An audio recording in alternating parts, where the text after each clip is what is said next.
Hello and welcome everybody to Bad for Baseball, the baddest baseball podcast on the internet. I'm your host, Nicholas Playlock, joined alongside by Adam Peddle. Today, guys, we've got to discuss some of the recent drama that transpired over the weekend. Yankees, Red Sox, they are feuding right now. New York Mets, potentially a big loss in the lineup. Ohtani taking the bump in the postseason. There's a lot of stuff going on right now in MLB as we ramp up for postseason. Only like 12 games left of regular season right now in the 2024 MLB season before we make it to those playoffs. So it's like everybody is getting ready to go for October ball. How are you feeling right now, man? I'm excited. I think I said right before this podcast, I can't wait for the regular season to be over. It always feels like around September, unless my team is right there in the wild card race. I'm one game out. I think we all know who's going to the dance, and I think we're ready to watch the dance happen. Just everyone get there healthy, everyone get there, hot, and get ready to compete in some October ball. It's been a long season, especially as you all know, Blue Jay fans. I'm ready for it to be over on that side of things too, man. I'm so ready. Well, of course, as a Blue Jays fan, right? That's where our fandom is. I mean, like, kind of sucks for us, and like as an outsider just looking in, seeing all these other squads right now, it does feel like, well, we're kind of already there. Like, I'm ready personally to watch like some epic wild card series and ALDS drama and all that stuff. Now, if you happen to be the New York Mets or the Atlanta Braves, this is really exciting for you because you are still fighting for your postseason life. You don't even know if you're going to be there in October. In fact, probably one of you won't be. So for them, it's, regular season is effectively like playoffs right now. But for us on the outside looking in, I'm ready to move on. Let's move on and talk about the drama that transpired between the Yankees and the Boston Red Sox. Gerrit Cole throwing at Rafael Devers. Alex Cora claiming that it was intentional, which, Gerrit Cole has, I believe, denied or, he didn't even certainly talk not about confirmed. Definitely didn't say that it was an intentional thing. And that obviously started a little bit of beef because then the Boston Red Sox later in that ball game throwing or later in the series, throwing behind Aaron Judge. Right. So, walk me through a little bit about what's transpired between these two squads. Yeah, I mean, well, even before the series ever began, Gerrit Cole was asked, who's the guy that you want to face the least, or who's your the most difficult batter you've ever faced in your career? And without a hesitation, he said Rafael Devers. Right. I do want to clarify a little bit. I believe it was like either it was Latin or Dominican or something like they call it. It was something like that. Yeah. You know what I mean? But he did. You're right. It was immediately it was Rafael Devers. I hate that guy. In fact, I actually have the numbers right here. He's batting .350 against him in his career with an OPS of 1.410. So I understand the lack of hesitation from Gerrit Cole there. Yeah, and clearly doesn't want to face him. So then, what do you know? Gerrit Cole, he goes to pitch against Rafael Devers, and he claims after the game that they had a game plan against Rafael Devers, that they were going to intentionally walk him if that was going to be the case. But just like the Blue Jays did earlier in the season against Aaron Judge, Rafael Devers, this is after the hit by pitch, he gave him the four fingers and walk when the bases were cleared. So Cole gave Devers the Aaron Judge treatment, let him walk. He eventually stole a base, came around the score, so it kind of backfired on him. But before that, he hits Rafael Devers. Now, Cole has said nothing about that, but then you're right. Cora's come out saying, well, clearly it was intentional. He didn't want to face him, so he just hits him instead. Where are you on that? Because I wouldn't say it was intentional. If it was intentional, wouldn't he just throw up the four fingers? You know what I mean? After the fact, or what do you think? Yeah, I personally, I know that everybody's got their, their own thoughts on Gerrit Cole and who he is as a human being, but I don't think that Gerrit Cole hates Rafael Devers or anything. No. I feel like there's probably some type of actual respect there, honestly. For sure. Just the fact that, dude, this guy fucking gets me every single time I'm up against him. And from my understanding of things, they were already 3 pitches into the at-bat. Right. It was and I believe it was 3 balls. Yeah. In the first at-bat, Cole threw 4 pitches to Devers, all inside, with the fourth pitch of the at-bat hitting Devers. So, I mean, three pitches, 3 balls, all inside. Right. Fourth one gets away a little bit. So clearly the intent was I'm going to avoid him. I'm going to avoid him. I'm going to throw inside. Right. I'm going to try to jam him up. If he does chase, great. If not, exactly. whatever. That's what I see it. Like, the way that you're talking about, the way that you brought that, I'm glad that you brought that up, because now that's clear to me. He was clearly going inside. He's clearly saying, well, if you want to swing at it, go for it. If not, like, I'm going to walk you. That was my plan anyways. And then the next time it comes up, it's like, well, screw dancing around you. You're not going to swing at the inside pitch, which we all know that's Devers' weakest spot. He can't handle a lot of inside pitches. So if you're not going to handle the inside off the plate, I might as well just going to walk you. Yeah. Save my arm. I'm just going to walk you, which eventually backfired. So I don't think it was intentional. I think Cora's just heated. I think, you're in a losing season. Your guy gets hit. You want to go out and defend him. I don't think it was intentional. But then on the last day, the Red Sox were losing 7-1. They ended up losing the series 3-1 total in the whole thing. But then on the final day, they're getting blown out, and Byron Bello, he goes and hits, or doesn't hit actually, right behind Gerrit Cole. Which doesn't I think hit is him. even clearer though that is intentional. Right, but then doesn't actually hit him. Doesn't really follow through and actually hit Aaron Judge. So like, again, weird area, because like if your intent is to hit him, you missed the first time. Aren't you going to come right back? Or are you chickening out right now? You know what I mean? I mean, I think that I think regardless of whether you hit him or not, the message is clear. Like for me, it's kind of like don't mess with us type thing. Right. And when you throw behind a guy like that, I mean, look, Bello has had ups and downs in his career and everything like that, but you're not that bad. It's like you don't make a mistake that good. You don't make a mistake that bad, right? It's like that's clear that okay, we're firing over there, and we're sending a message right now. Maybe you did intend to hit him, maybe you intended to do what you did do, which was go behind him and just barely miss him. But I mean, I think that to me is like much clearer than the Garrit Cole thing. That like your intent was, I'm going to go after this guy, at the very least scare him and just show the New York Yankees that we aren't going to stand for whatever nonsense you were doing with our guy the other day. Well, it looks like it was intentional. I didn't even read this. I just pulled this up. Cora implies, this is the headline right here on MLB.com. Cora implies Red Sox threw at Judge, now ready to, quote, move on. Here's the quote. He said, it was closed yesterday, meaning when they threw at him, like around the 6th inning. That's when the intent happened. So, we had our chance. It didn't happen. We have to move on. Okay, so there you go. Listen, that's apt. Let me tell you, that's bull. That's bull. Because if you listen to I'm sure it's accurate what he's saying. Yeah. But it's garbage, because like if you listen to what he said after the Rafael Devers game,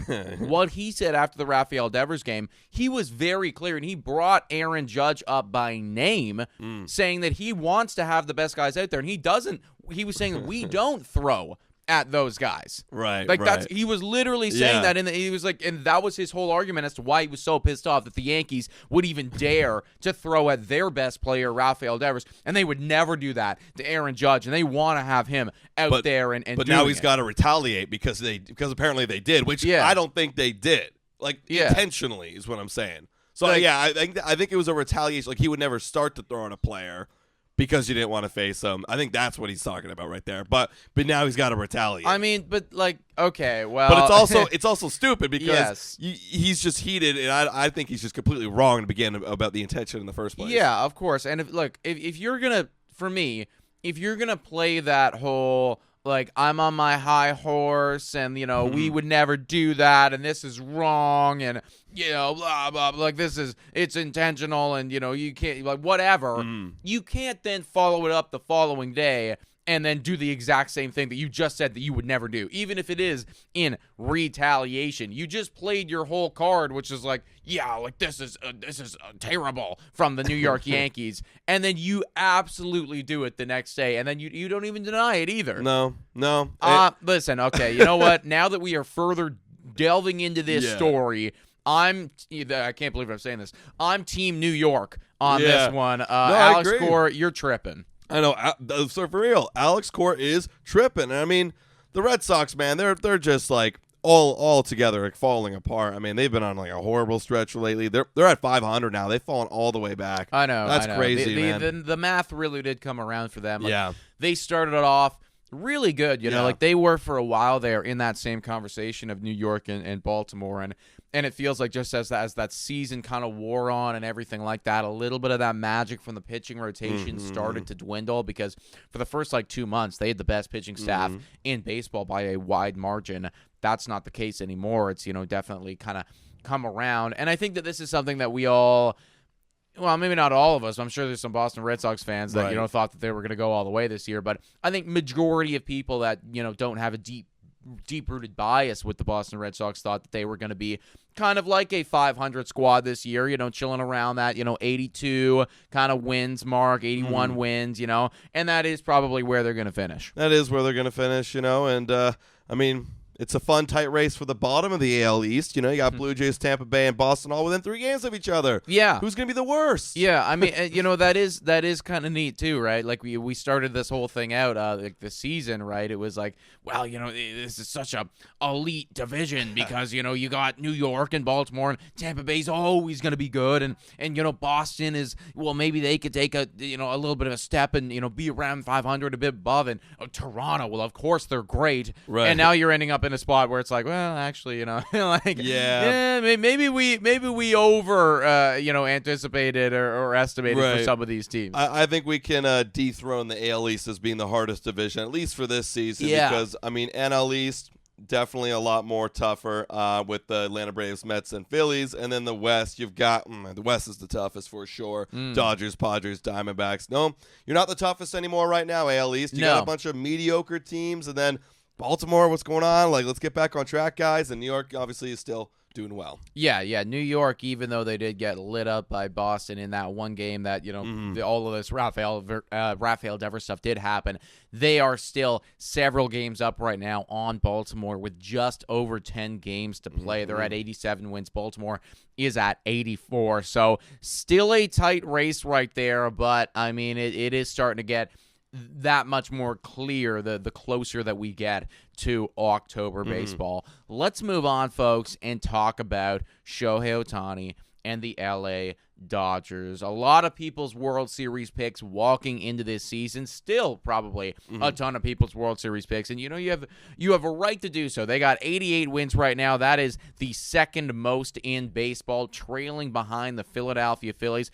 They would probably be above Philadelphia if they were fully healthy for the whole year, but that's been their one thing, right? You know, just health, especially in that pitching rotation, has not been going well for the LA Dodgers. No. They did just get some terrible news that Tyler Glasnow, one of the big offseason acquisitions, he is done, cleared out his locker. He is now in full offseason mode, and I mean, imagine he'll be around with the team, but no more pitching for him, and they might be making some desperate moves come playoff time to fill that spot. Yeah, well, Tyler Glasnow's highly unlikely to return, so I don't know what that means, whether he's going to come in the World Series or something like that. Who knows what that means? But yeah, the guy that might be filling in is the guy we said off the top, which is Shohei Ohtani. Obviously, we know that Shohei Ohtani wasn't really expected to be pitching this year, but however, he's been doing some bullpen sessions lately, and that's been catching a lot of buzz around the league. I personally think the idea of putting Shohei Ohtani in a playoff spot with probably rotation spot, actually more likely I would guess maybe some bullpen work, because building a guy back up to the innings count that you have to do in the pitch count, that's going to be crazy. Regardless of where you put it, building a guy up at the end of the season when he's already played 150 games on the bat, that's a lot of work and a lot of stress to put on a guy, especially a guy at his caliber. I don't really want to mess with that guy who's getting paid all that money. I don't want to mess with that right now, my superstar guy. I have to find another way to weather the storm because, yeah, they're going through a lot of injuries, but I don't know if I'm that desperate to really be pushing my star player in that way. Well, I'm going to disagree with you because this, for me, is the Shohei Ohtani, like, legacy story. You know, like when the documentary comes out, there's going to be a whole episode centered around how Shohei Ohtani gets his 50-50 season, in dramatic fashion, gets his 50-50 season, coming off of a major injury, and then while the LA Dodgers are, struggling with injuries in that rotation, fucking wills himself to come back onto the bump, come in mid-season, like you're saying, in postseason ball. Hasn't played at all in the regular season, in terms of a pitching standpoint. Comes out in the postseason and goes on some legendary run and wins these guys a World Series. That, for me, is worth $700 million. He was paid to come in here and change this franchise. He already is. And we've talked about it time and time again that in baseball, because there's so many goddamn people on the field and everything like that, one guy can't change everything. I think this guy can. Listen, I'm going to quote literally Bob Nightingale here and saying, oh, sure, it would make a nice Hollywood story. Absolutely. You're damn right it would. Great Hollywood story. And but pitching him in a game in a game that he hasn't pitched since August 23, 2023 would be nothing short of reckless. Because it would be. Think about it. I agree with that. Yeah, sure, would it be great if he actually did it? I would shut the hell up and say, wow, Ohtani's the greatest of all time. Add to the resume of eliteness. Make a movie about him, in the offseason. He's going to be starring in it himself. He'll be the star of it. He probably would, It would just in be fact, him. It wouldn't even be in the offseason. He'd find time in the regular season. Oh, yeah, he probably would, right? But it's just, I don't care who you are. It's very tough to just join, especially after elbow surgery, to join a rotation, to pitch the innings that he would have to be asked to pitch. I'm assuming they were going to want him to pitch in the starting rotation at least. That's going to be a lot, especially in the postseason. No, all odds are going to be stacked against him, right? And I think that, for me, it actually, this does come down to the fact that your name is Shohei Ohtani. It does. Because I think that if this was any other individual, I would completely rule this out. I'd say that I would agree. It already is going to be reckless if they do it. But, I'd say, the risk is not worth the reward. Because you're also considering the contract's obviously different. It's all backloaded. Sure. But it's you still don't want to hurt your guy or rush your guy. Because that's another risk to it, too. Yeah, not even just bad performances. Yeah, exactly, right? You're not even just risking this year's postseason, but, God forbid he comes out, pushes himself a bit too far, and, now this aren't, now next year we're not pitching either, and, that would just be terrible for this staff. However, all that being said, I guess I believe in Shohei Ohtani. I really do. I just believe in Shohei Ohtani, and the capability and the determination and the drive that man has is just so different from anyone else that we've seen play this game in years. And if anyone is capable of coming out and, against all odds, my team needs me, so I am going to deliver, even though I'm not in the best shape to do so. I haven't, got all of the reps that everybody else has gotten at this point. If anyone's going to do it, I really do believe that Shohei Ohtani is the guy. And for that reason alone, there's no fucking I'm not giving you any stats here. I'm not giving you any analytics. I am giving you the fact that his name is Shohei Ohtani, and I believe in Shohei Ohtani. And for that reason alone, I think I would be okay with it. I would be okay with it if I'm the LA Dodgers. If I would probably want to just put him in the pen to start. If you're truly desperate, which Penn isn't really that much of a, isn't eat that much innings. I would be very cautious again because this is Shohei Ohtani. But looking up the rotation right now, maybe they won't necessarily need him in the starting rotation because they just got Yoshinobu Yamamoto back. Right, he pitched 4 innings scoreless. He's gonna get built up a little bit more. That's great to see him back. Jack Flaherty, they traded for. He's been great. He's been great ever since getting traded. Just phenomenal. Yeah. But then after that, there's a lot of question marks. They got Walker Buehler, but 4.74 ERAs. He hasn't looked like Walker Buehler. No, he hasn't looked very good. 4.74 ERA in the last 30 days, mind you. I'm just grabbing some recent stats because that's all that matters going into the postseason. Sure. And then you got Bobby Miller. Oh, my God. Everybody was so high on Bobby Miller. I was getting high on Bobby Miller. Yeah. Wow. This guy down the stretch, and even the entire season, has been awful. Last 30 days, 8.28 ERA. So the guys you're going to have to rely on are, like I said, Yoshinobu Yamamoto, Jack Flaherty, and then you got to rely on a rookie, early in his career. Gavin Stone. Yeah. He's been solid. So they have enough where you could probably squeak out a postseason rotation, 3 to 4 man rotation. But other than that, you have no other trust in anybody else. Yeah, and I'm looking right now, too. Clayton Kershaw, haven't even brought him up. He is unlikely to come off the 15-day injured list to make a start before the regular season ends. So it's they're going to get him back for playoffs.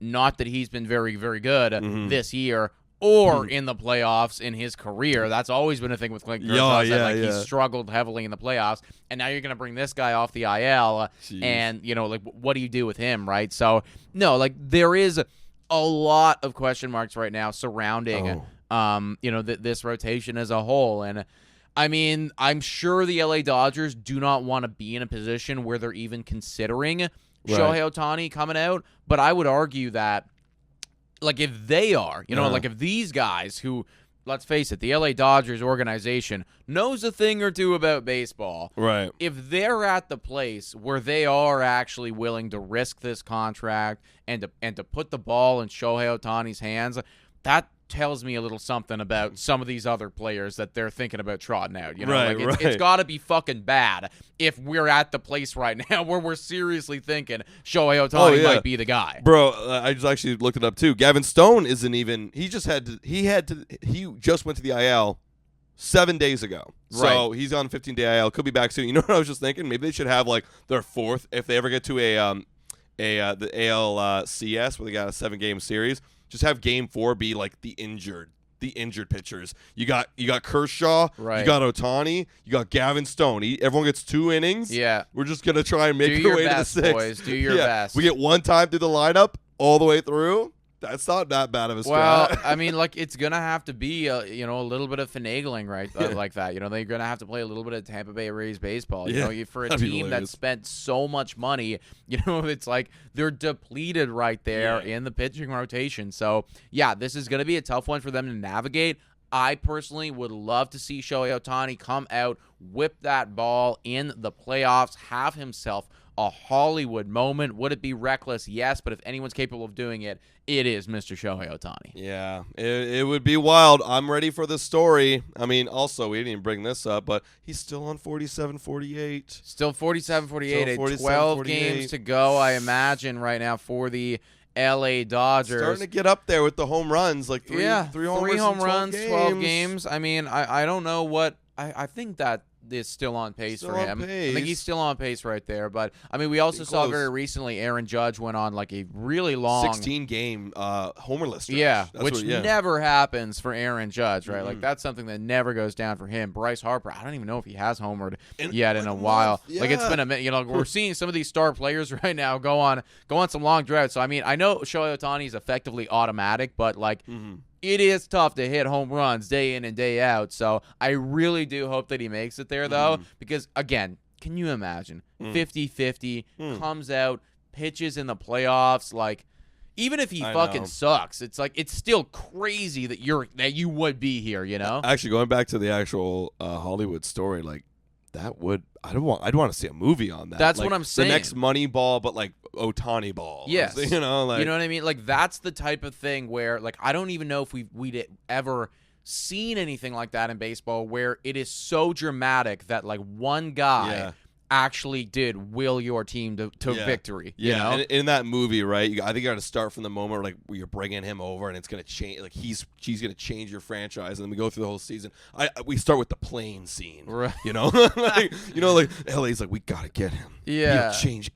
I promise you, he'll change everything. Yeah. Get him over here. Sign him $700 million. Yeah, somebody's got to be in that office being this is going to do it for us. Yeah. John Morosi just tweeted this. Oh my god. No, I'd love to see that. That'd be hilarious. Actually. Again, it would be phenomenal, and I do really hope just for the storyline and for his legacy. If you're going to be, I think we talked about this a couple weeks ago, but for me, if you're going to be labeled as the best player of all time or a top 3 player of all time, there's got to be a couple rings in that cabinet. They're really, really. If you're going to get paid $700 million, got to be a couple rings in that cabinet. This would be a pretty nice debut season for Shohei Ohtani if we can start out with number 1. Yeah, that would be huge, man. Moving on, we got the so far the runner-up MVP, as we've been discussing a lot on this channel, Francisco Lindor on the Mets. We have some bad news about the runner-up MVP.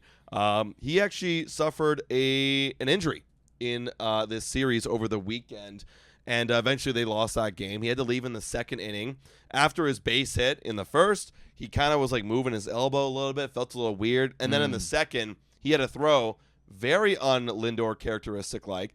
He makes a wild throwing error well over the first baseman's head, same arm, his throwing arm, and then he leaves the game. Yeah, that's abundantly clear that, you are hurt right now because that's somebody who does not miss throws. And this is a fucking blow for the New York Mets. You are talking about an MVP candidate in Frankie Lindor, who is really finally, I'd say, living up to that contract, to the to everything that they gave to Lindor. Because I remember when he first came over to the New York Mets fans were not pleased with the level of production that he was coming out with. This season, no complaints whatsoever, right? You're talking about a 6.6 WAR player right there, somebody who has been at the forefront of all of these New York Mets wins and their success so far. And right now, in the critical moment where very soon they are going to be going up against the Atlanta Braves to effectively decide who is going to make it to the postseason, it's possible that you're not going to have your best player. Yeah, he's going under an MRI today, so by the time this podcast comes out, we may already know the fate of Lindor. Yeah. Hoping everything's okay because they're going to need him, man. I mean, just to also talk about the weight that he really means to his team. He's first in baseball WAR or baseball reference WAR right now, 6.6 like you mentioned. And then the next guy is Mark Vientos. Crazy that he's second. What a breakout from him. 2.9. And then they got Sean Manaea right there, 2.9 as well. But so just the huge gap. You're talking about, almost 3 times the level of your next best player. Right. Like 2.5 times. 2.5, yeah. Like it's a massive, massive blow to these New York Mets. And when you're looking at a race that is so tight right now between the Atlanta Braves and the New York Mets, and you're looking at the fact that they do play each other, like this could actually be the swing for me. I have the strength of schedule up here for both of these squads right now. New York Mets got it tough, man. They do. They got 4 games against the Philadelphia Phillies, 3 games against the Milwaukee Brewers, 3 games against the Atlanta Braves. Those are tough, goddamn baseball teams. Yes, all of them could be playoff squads. They have the second hardest strength of schedule in baseball. And now, at least for a couple games, you got to imagine you're going to be missing your best player, assuming he doesn't go on the 10-day or the 15-day or anything like that. You look over at the Atlanta Braves.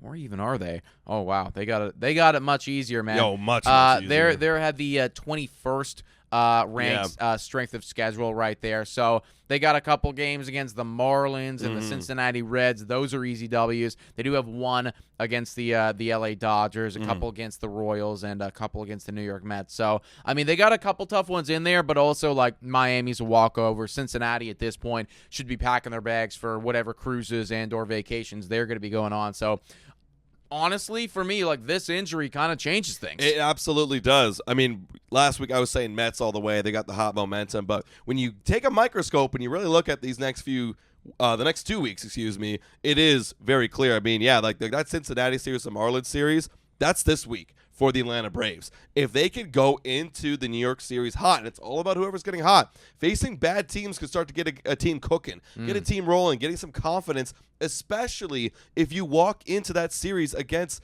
those New York Mets as the Atlanta Braves, and you're already up now in the standings. Now you could really start to bury them in that series where, the New York Mets, you got 3 games against the Nationals and then 4 against the Phillies. So you could be entering that series down on yourself. It's going to be tough.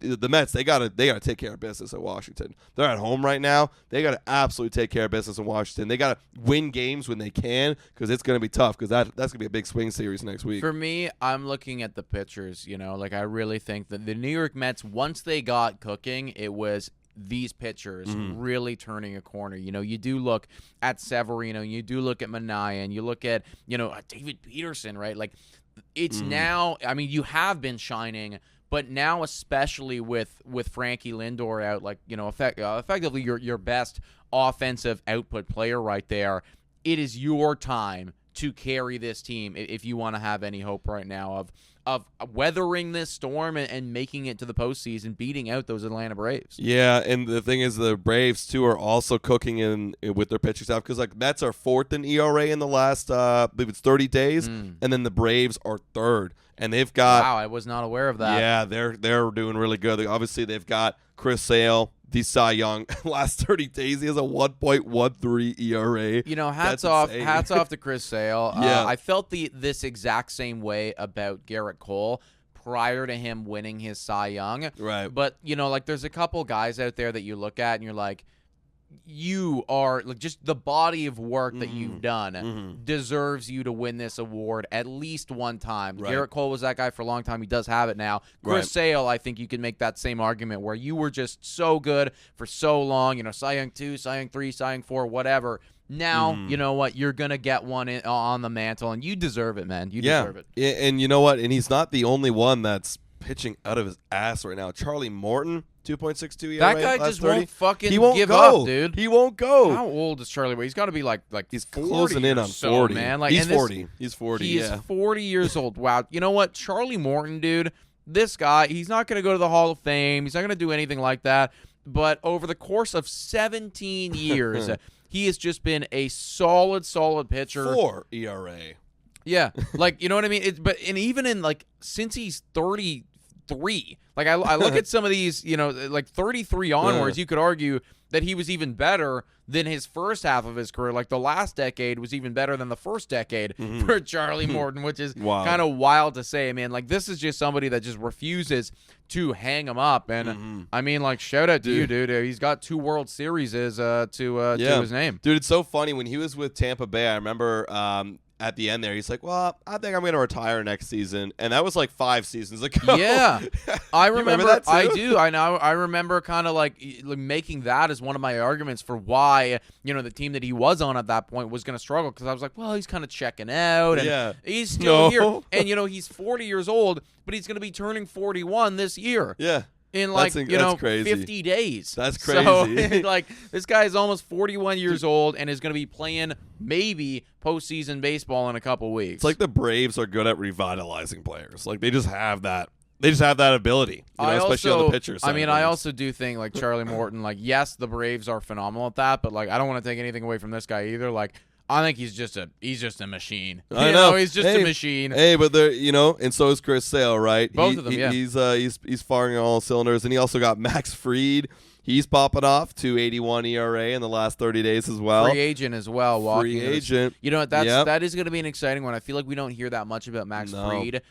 Because, again, there was a lot of injuries that went down with him over the last couple of years and whatnot. But when he's healthy, when he's on the pump, like, you know, you could argue that's a top 10 pitcher in baseball. Bro, he's got a career ERA of 3.11. That's phenomenal. 863 innings pitched. Like, dude, this guy's going to command. Like, yeah, we've got to just stop talking about Max Fried. I know, yeah. Like, at all. Like, we're talking about all these other guys. Max Fried's just, I think also, maybe some injuries we forgot about him, but we just come to expect Max Fried to be good. Right. You know, and it's like, why are we not talking about him enough? I think, honestly, like, he's getting a little overshadowed this season by just how incredible Chris Sale has been, which is, you know, totally fair. Yeah. But seeing that, you know, he will be a free agent walking into this offseason, like, that is somebody that is absolutely going to get paid. Like, he's going to rival a little bit of what Corbin Burns gets paid, potentially. Yeah, and, I mean, just to round it off, I mean, I'm not even done there yet. Every one of these starting pitchers have an ERA under 3 in the last 30 days. Like, you also got Renato Lopez. Raciel Iglesias is a bullpen guy, but 16 innings, under 3 ERA. Joe Jimenez, bullpen guy, 1.2 ERA last 30 days. Like, they're all cooking. So, coming down to this race, I love pitching, and I feel so in between because I was just on the Mets, and their pitching's great. I'm not taking anything away from them, but whoever wins in that series, upcoming next week, Braves versus Mets, that's a team that's going to be going hot into the postseason. It's going to have a good run. That is honestly what it comes down to. That series is must-watch television right now if you are a baseball fan, because it will determine who is making it in the National League. let's move on and talk a little bit about stuff that we were right about, stuff that we were wrong about, folks. I was watching a little bit of Talking Baseball. Shout out to them for just being so good, so innovative in in sport media. They were discussing a little bit of their predictions. In the preseason, they made some predictions for the teams, right? They give their over-unders, they do all that thing. And then, now that we are like roughly 10 games away from regular season being done, we can kind of look back at it and go, okay, well, were we right? Were we wrong? We weren't even active in the preseason, guys. We started this show a couple months ago now, so we don't have the official preseason predictions like they do.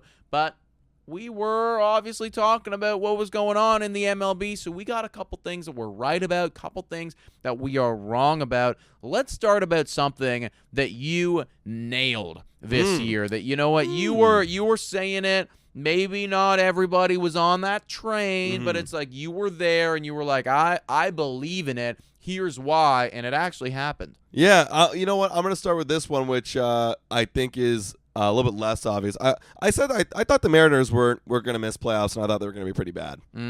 I truly did. I mean, even early in the season when they were starting to do well, I was sticking by. I'm like, no, they're gonna fall off. The offense was just abysmal. They were striking out more than they ever have. Granted, actually, in the last little bit, their offense has been really good. I got to give them some credit. They're second in OPS in the last 15 days, so they're starting to ramp up, trying to get into the postseason. But the majority of the season, they fell apart. They fired their manager, Scott Servant. He's gone. They tried to trade for guys, and it looks like it's cooking now, but still, it took them a lot of time to get up to speed.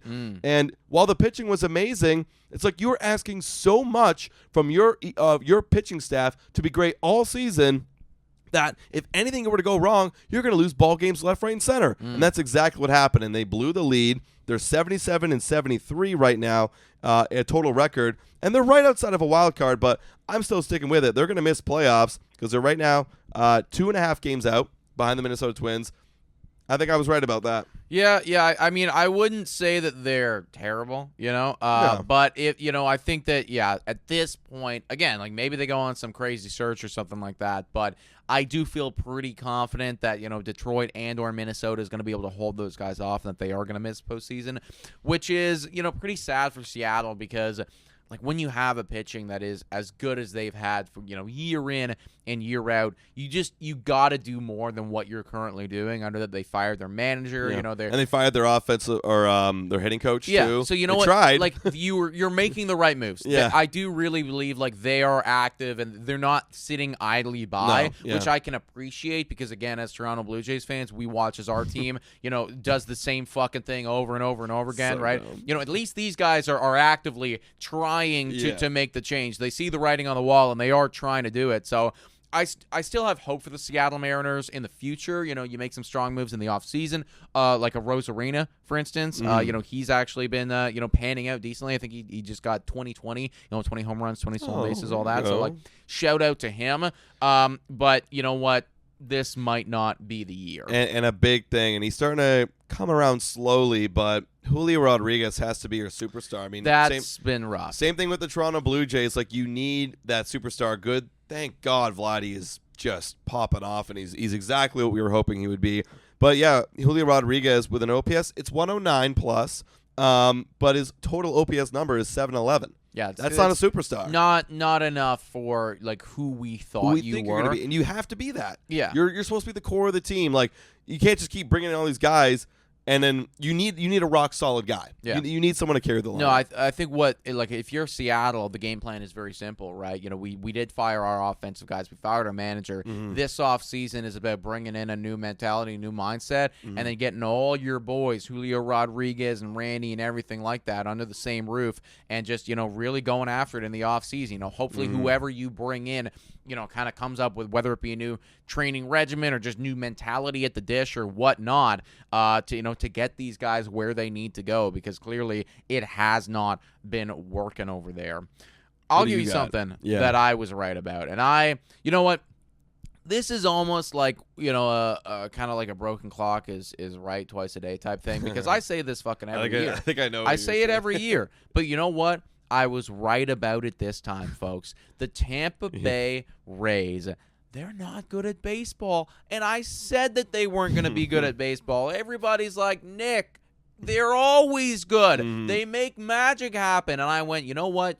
I hear you. I do hear you, but this is not the season. 73 and 77, that's the record. They're not even close to sniffing wild card. They're not even close to sniffing the division win. They are down bad. And in fact, we'll see how things pan out. It's possible that they finish last in the division if Toronto decides to win a couple more games and Tampa Bay falls off even more. These Tampa Bay Rays, for whatever reason, right, year in and year out, they just make things happen. And I really do believe it's credit to the coaching, credit to the management. But eventually, it's got to catch up to you. I feel like the Tampa Bay Rays, I was thinking about this right before I started talking. While you were talking, I was like, what's a good analogy for these guys? I feel like the Tampa Bay Rays, for those NFL fans out there, kind of like the Pittsburgh Steelers. They just they win games. It's ugly. It's not sexy. You don't know why they're winning games or how they're winning games. And from an outsider looking, you go, well, eventually the other shoe's got to fall here because this is not a winning formula. The other shoe has, in fact, fallen this season, everybody. Listen to this. This is great. This makes my heart feel good, guys, that I finally nailed this one. I kept saying offense wasn't going to be there. 27th in the league. Well, 27th in OPS. They also traded away a lot of their dudes, because they were fucking shit. They were because they were shit. And I can imagine they probably got a lot worse, right? I would imagine. So, in the second, I don't have the numbers in front of me, but not that Randy Rosarina, for instance, was doing anything for you in the first half of the year. And Paredes is gone. They DFA'd. Who else they DFA that was kind of wild? There was another guy they DFA'd. Ramirez. Harold Ramirez. They DFA'd. Like, they all fell off. And you know what? You're right. They were bad this year. They were. I will say next year, I'm going to still pump. I think they're going to get better because here's the thing. They got this is one thing. They got a lot of top prospects that are coming up, like actual guys. They have the 4th overall prospect ranked in baseball, a shortstop. Replacing Wander Franco. He's Carson Williams. He's going to come up next season. Young guy. They have another top prospect, too. Where is he? Right here. All offensive guys. So they're kind of like, they traded them all away knowing they couldn't afford them anymore. And they're bringing up because they know they have this next wave of these young offensive guys they got. So maybe we'll see what happens there. But in addition, their pitching has been so brutally injured. I mean, they had no Shane McClanahan at all this entire year. No. They traded away Tyler Glasnow because, again, too expensive. Colin Poche, he's gone. Jeffrey Springs, he's not around. And who else? Oh, yeah, Pete Fairbanks. He's been injured all year long and had a bad year. So for me, they're going to do a whole race thing where they reset. They're going to go back into the tank. They're going to go get more people over here, these young guys that no one's ever heard of anymore, and they're going to restart the clock all over again. But will they be competitive? I wouldn't say that they're going to be like automatically competing for the AL East anymore, but I think they'll be pesky yet again next year. Probably. I feel like it's also it's an easy thing to say that they're going to be better because just statistically speaking they probably should. They probably should. This was for me honestly just a nice thing to see. Like, I always feel like the Tampa Bay Rays are a bloody mosquito that it's like it's buzzing around. It's dark out. You can't really see it. You're trying to swat it. You're hitting yourself while you're doing it. Like, that's what it makes me feel like when I play or watch my team play these guys. It's just like, why are they still hanging around? Why are they scoring? Why can't we get hits off of these guys? This was the first year in a long time that the Tampa Bay Rays, the money and, everything just really did catch up to them. So, you know what? I'm going to own this one for a little while. Right. I'm going to enjoy this rare win because I've been waiting on this one for years. You know what's funny? Can you name a single Tampa Bay Ray player that's like a stud? Or a good player? Okay, I can because I have the list in front of me. Yeah. But prior to this, you know what? I would have said probably Brandon Lowe, and that would have been the extent of it for me. Like, literally, it's like I would have started to have a very hard time listing people off after that. Yeah, like Brandon Lowe, Yandy Diaz, you could say he's been a down year this year, but like pretty good. On the pitching side of things, Shane Baz, maybe, but but that's the thing, right? Like, you can't really name many. But here's the thing, why I wanted to bring that up. Can you name stud guys? I mean, obviously we're biased because we like them, but the Toronto Blue Jays. Can you name studs on the Toronto Blue Jays? I bet a lot of people could, right? But point being, they still got a better record than the Blue Jays. They do, yeah. And they sold all their guys, most of them. Yes, they do this time and time again. I mean, I think the Blue Jays are. Well, I mean, we're bad too, right? Yeah. Like Yeah. we are also bad as well. So that's a thing. Yeah. But that is Tampa Bay Rays baseball. There's not a whole lot of guys over there. Even when they were winning, like I couldn't name that many goddamn guys. Exactly. It's like right? you had Wander Franco who's doing well, and you had Randy who's doing well, but like after that, it's like starts to get difficult. This was obviously a rough one for them, and I do anticipate that they're going to bounce back a little bit next year, but hopefully not that much. Yeah, absolutely. Now, something we're wrong about. I'm going to switch from a team that I was wrong about. I wanted to do a player that I was wrong about right here. I was wrong about Cody Bellinger returning to MVP form. I thought for sure after last year, he did so good in Chicago. He's all the way back. Like, this is the Cody Bellinger that we saw in the Dodgers because he had an 881 OPS. This is just the beginning. And then he signs a deal. Lots of player options. Thank you, Scott Boras. And he goes back, I wouldn't say bad. He's been okay. His OPS is 763, batting average of 266. His home runs, 18, which is down from the 26 of last year. Yeah. I mean, he's okay, but when you're paying a dude $27.5 million, you're expecting, like, give me what you did last year kind of performance. And he's not doing that, and I thought for sure he's going to do it. I wanted the Blue Jays to hop in on that train and get him because I was so confident that he was going to be that guy. Right. But there's still time, I guess. He's 28 years old. He'll be 29 next year, 30 at the end of his contract. If he chooses to do so, take those player options, which at this rate, he probably will, going on based off his performances. But I was wrong. And Cody Bellinger is just a dude. Well, Cody Bellinger's entire career has been a wild one to watch, right? Like when he walked into this league, he was looking like one of the brightest young stars in baseball and had 3 very incredible years to back that up. You know, fully healthy, MVP, Rookie of the Year. Like this was the guy, and you were thinking, oh my God, LA Dodgers did it again. Like, you know, where did this dude come from? And then obviously the following 3 years was just a dramatic fall off with, you know, dealing with some injuries, dealing with some, you know, just weird choices where he changed his batting. That was so ridiculous. Stance or like he changed his batting stance. Yeah, I'm going to try and after winning MVP. Or not batting stance. He was going to change some like mechanics. Yeah, in the swing. yeah. It's like why? Like what the fuck? Why? Are you doing? And then of course you sucked. Yeah.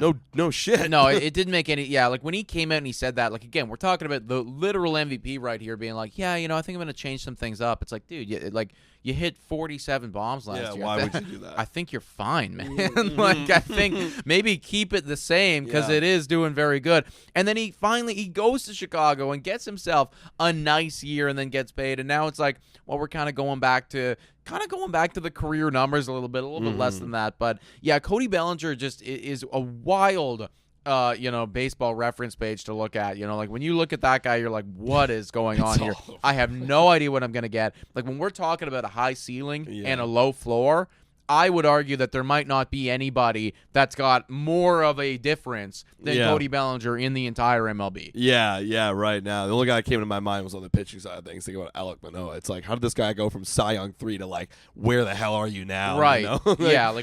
We're talking about just like you could get the worst player in baseball with Cody Bellinger, or you could get an MVP. Yeah, that's so wild. I guess that's what you're paying $27.5 million for. You are. You're literally rolling the dice, and you're just hoping that you get lucky. And I mean, this year was one of those ones where, I mean, honestly, if you're a Cubs fan, like, I don't put much on Cody Bellinger. Like, I think that it's like, okay, you know, you did fine. Like, you're still an above average MLB player. Like, he's got a 116 OPS plus. Like, he's got, you know, he'll get like maybe around like 75 RBIs, 75 runs. Like it's like, okay, like you're good. You're just not, I think, what we were hoping for. Yeah, and that's what I was predicting. Like he's going to be all the way back. He's going to mature now. He's with the new city, new everything. He's going to be the elite of the elite and lead this Cubs franchise, but didn't exactly hit up to that standard in my mind, so no. I was wrong about that. No, of course not, man. Something that I was very wrong about, and I would argue that probably a lot of people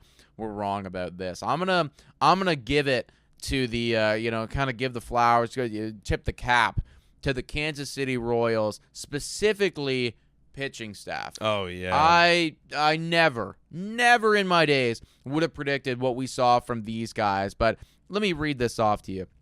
Seth Lugo, 2.94 ERA, 16-8 record, 193 innings pitched from Seth. Seth Lugo is 34 years old. He's 34 years old. He has been in the league for 9 years, and he's had some good seasons. But, like, there was a lot of seasons in there, 65 innings, 46 innings, 36 innings. Like, was he in the bullpen? I don't even fucking know. Yeah, he was in the bullpen most of his career. Yeah, it's like, where did you come from? How did you become this good? Kansas City is not known for this, and all of a sudden, like, you should be in the Cy Young race right now with a 2.94 ERA. Cole Reagans was like the one guy that people were kind of hype on. Like, it was like, like maybe he could do it. And he is. He's got a 3.32 ERA, over 173.1 innings. Brady Singer. Oh, yeah. Brady Singer. He finally broke out. Dude, for the longest time, he's 28 years old, so Yeah. it's like, still some time left. But Brady Singer, for those people out there that play fantasy baseball, was, I'd say, for years, like, the classic stream guy. Yeah. It's like if you see him on the waivers, and he's got the green check mark next to him, you go, got a good opponent matchup. Okay, it's like I'm willing to do it, and sometimes it hit, sometimes it wouldn't. This year it's been hitting, and I can tell you that because it started out as a waiver guy, and he just lived on my roster forever. I still own this guy. I think I picked him up in like May or something, and it's just like I've held on to him ever since because he just keeps doing it. He's got a 3.42 ERA and over 160 innings. So what they did with the starters in here, and this isn't even mentioning Michael Wacha, who's also fucking going crazy right now. What they did with their starting pitching, like it is truly impressive because you look over at the hitters, and I think people were decently high on some of the hitters, especially obviously Bobby Witt Jr. and him being in the MVP race and stuff. But you could get high. You could convince yourself on a few of the other names in this lineup. You could give yourself reasons to get excited. But I think what people kept coming back to was, well, I just can't possibly get excited about this pitching rotation, and you can't go very far if you can't throw innings. I was wrong. If you felt the same way that I did, you were wrong. These guys fucking carried this year. They deserve to go to the playoffs. So shout out to the pitching coach. Shout out to Seth and Cole and Brady and Michael and everybody in there. You guys really did it this year. That's the thing. They needed all those guys to pop off. They're second in the entire MLB in ERA. They're the second in starter ERA. Excuse me. Their bullpen's still kind of blows. Yeah, their bullpen's bad. But you know what? When you get all that from your starters, that's it's okay. The thing. They need to ride this wave, and that's why, I was saying in the trade deadline, they need to go and they need to buy now because everything's clicking at this exact same time. Like, how often is Brady Singer going to be this good? How often are all these guys going to be this good? Go in and buy now, especially their offense too. You have Bobby Witt. They had Vinny Pasquantino that was starting to look really good. He suffered a big injury that ended his regular season. Salvador Perez, this guy is defying time. He has an 809 OPS right now this season. So they kind of need guys to get hot at the right time, and their pitching staff's doing it. They need to score just enough runs to make it happen. So this is the season where they're going to first step into the dance and see if they can do it. Then this offseason, not sure what their payroll looks like right now. You guys let me know what it looks like. But if they've got room, you go add. You go make some additions. I think you made a great point there about how often is this going to happen? I think about all these, if we look at these guys in a vacuum, right? Seth Lugo. I mean, I don't think I'm ever going to project him to have a year like this ever again. Brady Singer, if you're talking about all the ranges of outcomes for Brady Singer, you know what he had last year? What? Last year he pitched 159.2 innings, so he was giving innings.